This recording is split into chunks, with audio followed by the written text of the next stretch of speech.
Hello, welcome back to Statman Dave Clips. If you're new, smash that subscribe button. Today we're going to be diving into how Julian Nagelsmann will set up Bayern Munich. Let's get into it. I think it's a really interesting appointment, obviously, with Bayern Munich. How good they were last season in their, in their 4-2-3-1, or even this season in the Champions League. The swagger, the style they played with when they've got a fit team. You would have expected them to go on to win the Champions League. No Lewandowski in that PSG game. No Gnabry in that PSG game. No Goretzka. Four massive players for Bayern. But of course, Nagelsmann is coming in. How will he set up Bayern Munich? So that's what we're going to talk about a little bit right now, and talk about tactical trends and how Julian's taken the reins as a manager. Of course, reserve team player at 1816 Munich, and Augsburg, assisted Tuchel with the scouting. Then he was youth team coach at Hoffenheim, head coach at Hoffenheim, head coach at RB Leipzig, and now set to join Bayern Munich. In terms of Julian Nagelsmann, he's a manager that I really, really like. And that's a big one. It's a big one. The big thing in football is the style of football. You don't want to be watching rubbish. You want to be watching good teams. And Julian Nagelsmann's Hoffenheim were great to watch. His Leipzig were great to watch. And his Bayern Munich will be great to watch as well. The interesting side at Hoffenheim, Nagelsmann preferred to play pretty much a back three, in a sense of basically building with three centre-halves, having natural wing-backs in there, having sort of two central midfielders, and then two attacking midfielders. Could set Bayern Munich up like that, would be a return to that Hoffenheim shape. You're thinking probably Leroy Sane comes out. You throw in a midfielder, let's say a Tolisso. Muller goes to attacking midfield. And Bayern Munich set up with three at the back, four in midfield, and two attacking midfielders off Lewandowski. Very much what Nagelsmann could do. But I think the interesting side, after he left Hoffenheim, where he did really, really sort of focused on playing either a 3-5-2, either a 3-4-3, kind of moved away for that at RB Leipzig and kind of set himself up in a really interesting shape, in a sense of pretty much a back four, natural width, pressing shape, 4-2-3-1. But the brilliance of Nagelsmann, I think, is he's a great thinker of the game, and what he could do with Bayern Munich next season is do a similar thing that he did with Leipzig, where you're looking at a creation of a back three in possession, but defending in a back four. Obviously, Angelino was a big outlet for his Leipzig team, and you could see exactly the same thing. Alphonso Davies taking his game to another level. We know how good this kid can be. Think about the back end of the season in the Champions League as Bayern went on to lift it. He was absolutely fantastic, and expect those goal numbers to go up. But in terms of the rotation that we could see for this Bayern team, it could be pretty crazy. But just to give it that basic sort of look of how they were set up at RB Leipzig, you kind of, you had a bit of a rock in a sense of Davis would provide the width, or Angelino would provide the width. They basically create this kind of three at the back, two sort of defensive midfielders in a sense, or a little bit of a diamond, should we say, in midfield, and then two wide players. And, it's a simple shape that we could see that with Bayern Munich, back four, a back three made up of Pavard, Nicolas Schüller, of course, Upamecano's joining in the summer, Joshua Kimmich, Goretzka, Muller as arguably two central midfielders, and then Serge Gnabry playing next to Lewandowski. That could be how they set up, basically defending in a 4-2-3-1, attacking with three at the back. Other variations of this shape could be kind of two DMs, two attacking midfielders supporting the play.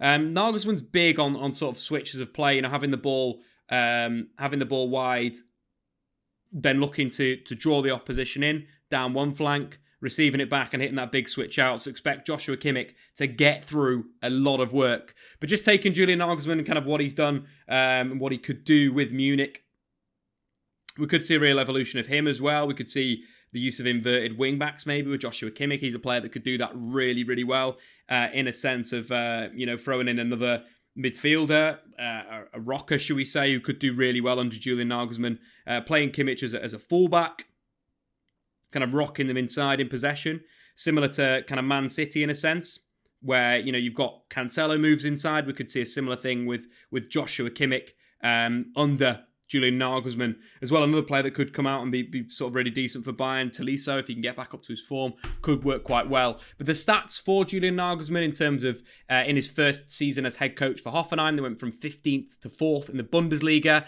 and his side didn't lose a game by more than a single goal all season. His Hoffenheim side averaged 15.53 shots per game in the Bundesliga, which was second only to Bayern Munich in that period. Both Hoffenheim and Leipzig achieved their best ever Champions League campaigns under the tutelage of Nagelsmann.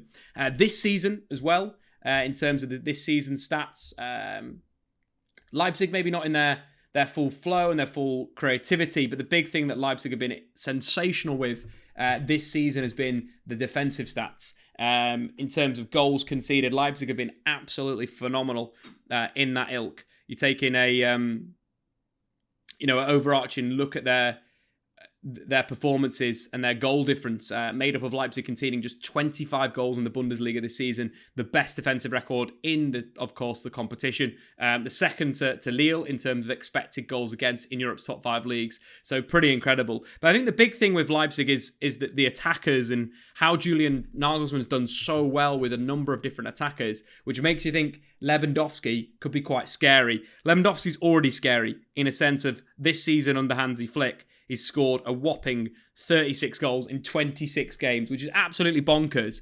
But you look at attackers under Julian Nagelsmann, Kramaric, career best 17 league goals in the 18-19 season. Mark Uth, a career best of 14 goals in the 17-18 campaign. We're looking at other players really, really explode. The likes of Belfodil, 16 goals in 18-19. Of course, Sabitzer, best last season with 9. Lookman, even his best with 5. But the big one, of course, the big example of players that have completely exploded under Julian Nagelsmann when given the time, Timo Werner, which I think is an interesting proposition. Obviously, Timo Werner isn't doing it for Chelsea in terms of 6 goals in 31 games. But last season in the Bundesliga, he was unbelievable. Brilliant performances. 28 goals in 34 games. Of course, 8 assists as well. And it begs the question, if Chelsea want to get rid now, Timo Werner back to Bayern Munich could be very much something that could come down. And we're looking at the Bayern Munich team that could face up against Julian Nagelsmann. We're looking at now with maybe playing an inverted wing back, but the other side of it, if Timo Werner was brought in, could potentially play him in these sort of advanced areas. So we're looking at a sense of a midfield 3 of Timo Werner, Thomas Muller and Goretzka, Kimmich joining him in defensive midfield, creating this crazy new system. That is what I would love to see. Of course, a little bit more sane in terms of systems and how they play. Of course, throwing in an extra centre-back or throwing Benjamin Pavard back in, maybe on that right-hand side, or Sarr, obviously a young wing-back that could come in of age under Julian. But the setup for Nagelsmann at Leipzig, it's so set. And he's a manager that's gone out and said, this is what I want to do. This is how I want to go. When we're looking at Timo Werner's non-penalty XG, he's at his best under Julian Nagelsmann. And I think that's another level where you've got to look at certain players and how they fit certain coaches and certain styles. Very much Timo Werner went from being that sort of last leg striker to one of the best forwards in European football. And I think that obviously he's having a bit of a tricky time at, of course, Chelsea. But the quality's there. When we take a look at the stats, I think the stats really highlight the quality of Timo Werner. What we mentioned before, 28 goals and 8 assists in 33 games. But his non-penalty XG per game, the highest under Julian Nagelsmann at 0.65. It's not even that too bad this season. 0.44. It's one of these things where he is getting the chances, he's just not taking them at the moment. And maybe going back to Germany, going back to Bavaria would work. And Julian Nagelsmann at, of course, Bayern Munich. I'm so excited. It's one of these things where I kind of wanted this to happen for a while, just to see what Nagelsmann can do with resource.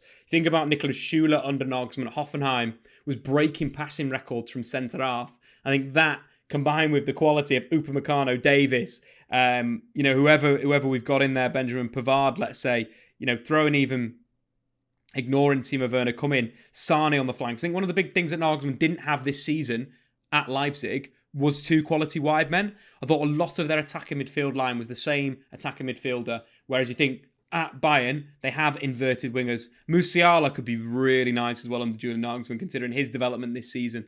All exciting times ahead. Julian in Bavaria, Bayern Munich head coach. Let's go. So there you have it, my thoughts on how Julian Nagelsmann could set up Bayern Munich. Make sure, of course, if you're new to the channel, hit that subscribe button and like that goddamn video. Anyway, till next time.